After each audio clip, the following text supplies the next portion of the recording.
Magluluto po ako ng munggo. Ito po ang ingredients: bawang, sibuyas, kamatis at hipon. At sabaw ng hipon. Tinapa, tokwang prito at baboy na pinirito. Mantika at celery.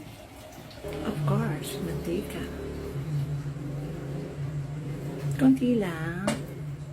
Pangalawa is bawang.